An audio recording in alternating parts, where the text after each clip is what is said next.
But we start with the huge news coming out of Everton this morning. Owner Farhad Moshiri has signed a deal to sell his controlling stake to American investment firm 777 Partners. Any takeover is subject to Premier League approval and will also need to be signed off by the Financial Conduct Authority. Well, Vinny O'Connor joins us live from the club's training ground, Billy. Right, tell us more about this deal. What do we know? It's been coming for some time, Hayley, and obviously earlier this summer there's so many strands to it. MSP Sports Capital looked like they were going to take a minority shareholding in Everton with a proposed deal that would have seen them alongside Farhad Moshiri on the Everton board. But that deal collapsed, and since then Farhad Moshiri has been looking for funding elsewhere, and 777 Partners are the one that's come to the fore. And of course, that announcement coming around about 10 o'clock today that 777 Partners has signed an agreement with Farhad Moshiri to acquire his full stake in Everton Football Club, which accounts for 94.1% of the club's shares. As we know, Everton are currently building a new 52,888 capacity stadium on the waterfront in Liverpool. And Farhad Moshiri has been a shareholder since 2016, a major shareholder since 2016, and took a majority shareholding in 2018. And he said today, have been open about the need to bring in new investment and complete the financing for our iconic new stadium at Bramley-Moore Dock on the banks of the Mersey, which I have predominantly financed to date. I've spoken to a number of partners and considered some strong potential opportunities. However, it is through my lengthy discussions with 777 that I believe they are the best partners to take our great club forward with all the benefits of their multi-club investment model. Today is an important next step in the successful development of Everton, and I look forward to closely following as our club goes from strength to strength.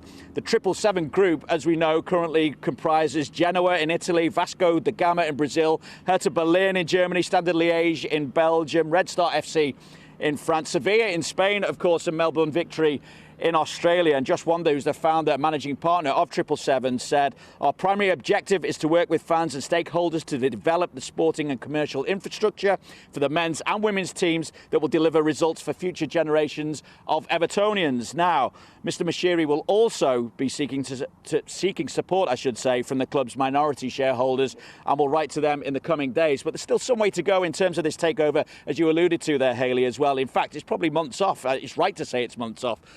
It's got to be ratified by the Premier League, their fit and proper owners test. It's also got to be sanctioned by the FA and, as you say, as well, the Financial Conduct Authority. The necessary finances need to be in place, the contracts drawn up and signed. So a number of things still to prove, but at the same time, a significant move for Everton Football Club. So they mentioned wanting to work with the fans. What about the Everton fans then? How will this go down with them? Well, first of all, I think many of them will agree that it is time for Farhad Moshiri to move on. There has been the success, that stadium that is being built at Bramley-Moore Dock at the moment, but at the same time, of course, results on the pitch have seen Everton struggling and turned into perennial battlers against relegation. They've had a culture, I suppose, during Farhad Moshiri's time here of spending high on players, which is where there's been a problem in recruitment, and then not getting a return on that investment, having paid big fees and also big wages as well. Also, a funding model that has relied on his tie-ins with Alisher Usmanov. He sponsored, his companies sponsored the training ground, for instance, the women's team. There are also various other financial tie-ins as well.